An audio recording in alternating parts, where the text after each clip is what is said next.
I'm putting up videos saying more and more precisely, if you must have a goal, you must have a job to aim to, then you can break down the bite sizes into making that goal happen. And what I'm finding is people are turning up without any goals whatsoever, and they're just like, oh, I just want to get on my horse and feel happy. Well, some time ago, more years than I care to remember, I was a hypnotherapist dealing in stress, anxiety and depression. And we used to have a technique where we'd get people and we'd say, how would you want to be?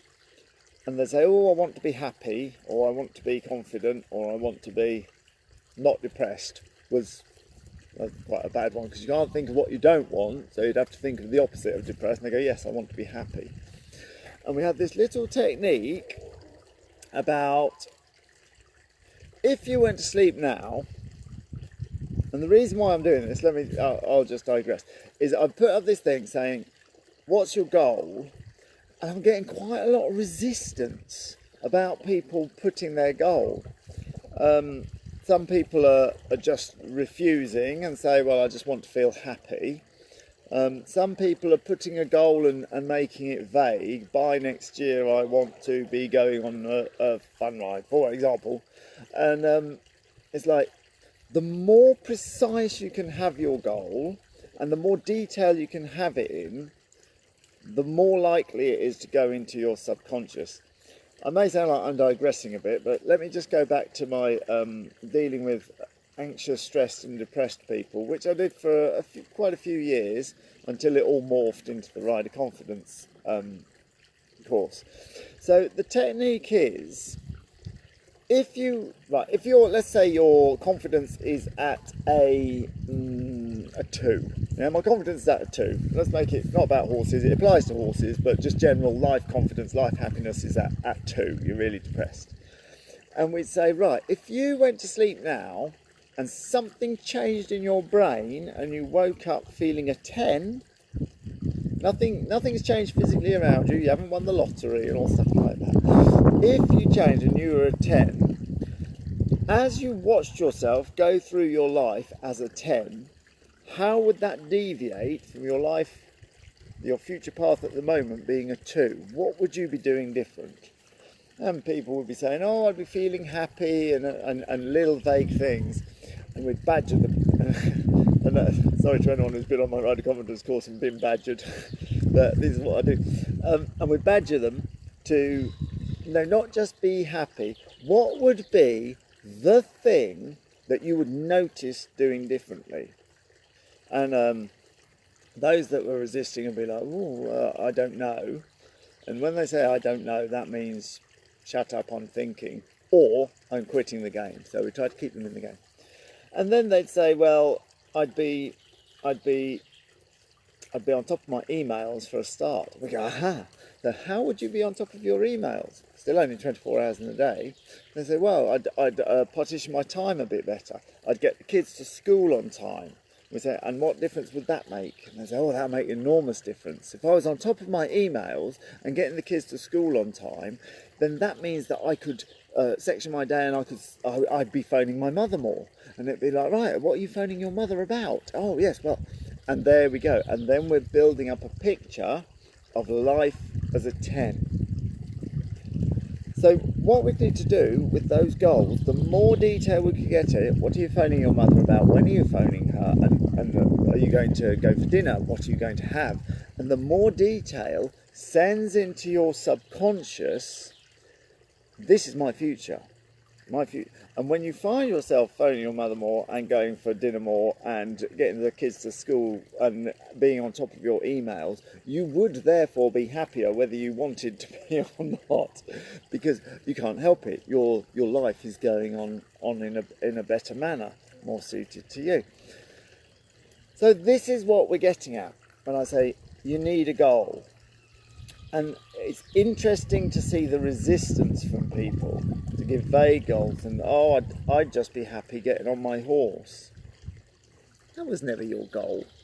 That was never your goal. No one got a horse going, yeah, I'm going to spend £10,000 a year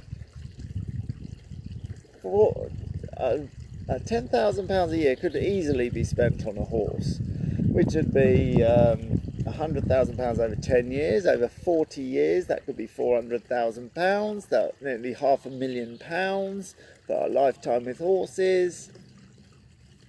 To just, oh, I just feel happy getting on it. No, no, no. You never got a horse for that. You wanted to ride on the beach with your friends. You wanted to go adventuring like a hobbit, whatever it was. Oh, you wanted to go on the Mongol Rally. You wanted to go and trek around the Black Sea. I don't know. Whatever you did was a goal. Whatever you have, the goals you have could be broken down. I said in one of my earlier videos, maybe your ambition is to go in the Grand National by 2020. Well, that is somebody's ambition. Somebody here is thinking that, and they're breaking down how to do it. They may never get there. Maybe a bit down the line, their destination will change. That's also fine. But you need to have a goal to drive into your subconscious.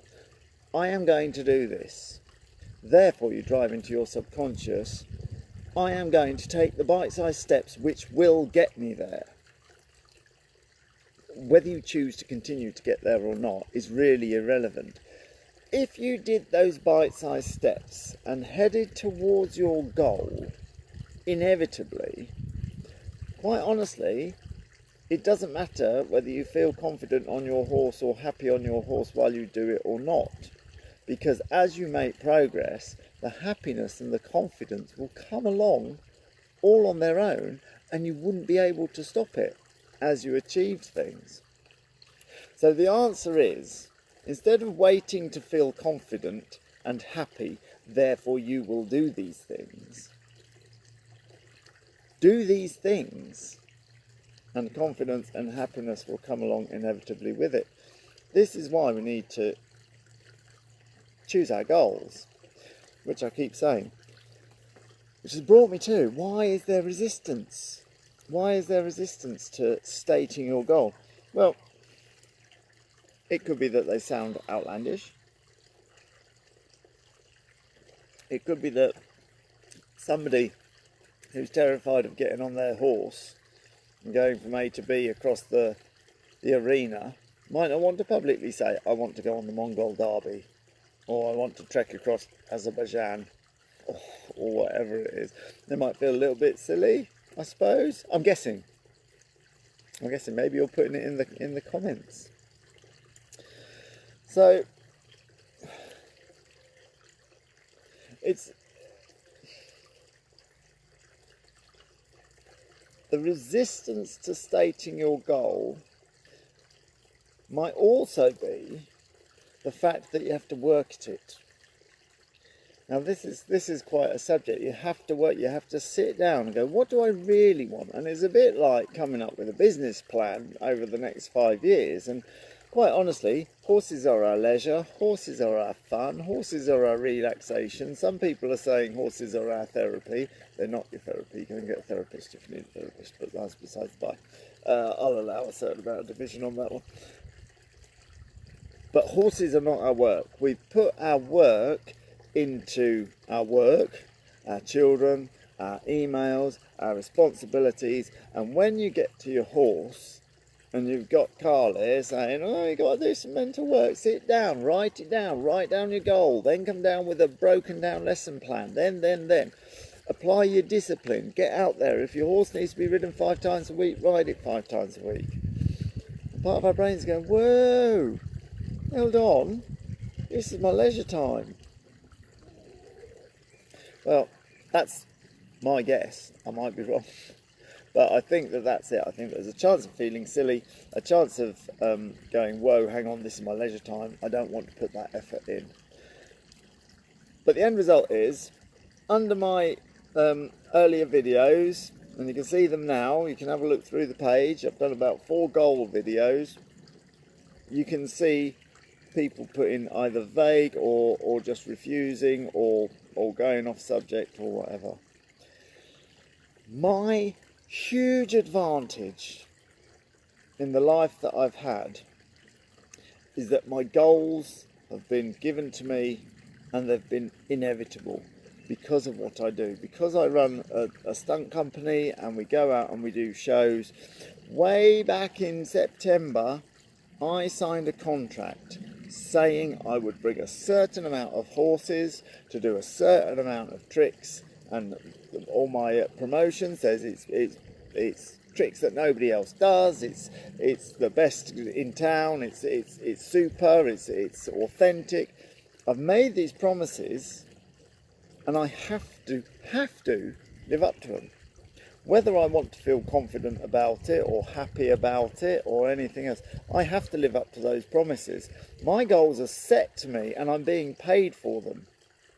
So when we were coming up to Liverpool, I'd said we were going to have a horse in there with fireworks on the rider's back. I'd said it. And so we had to work at it. So we worked at it.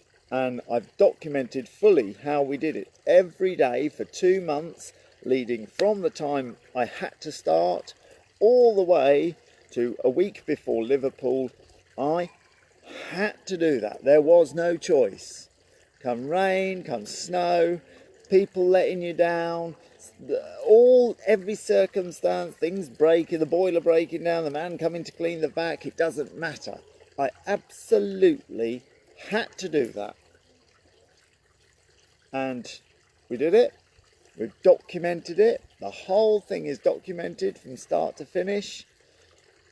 Exactly how we did it. I documented getting to the show, seeing the arena, everything that we'd done.